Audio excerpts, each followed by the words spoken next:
Here we can see the cable that is plugged to the power at home, and we can see that there is 230 volts, and I'm going to plug this to here. I'm going to change this to current, and here we're going to check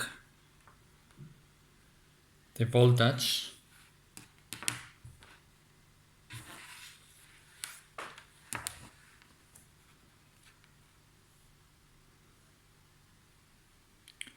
It is 0.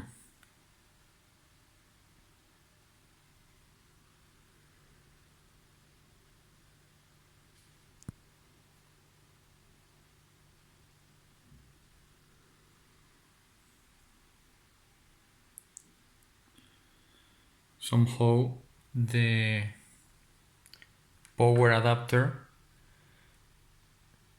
is not providing any output voltage.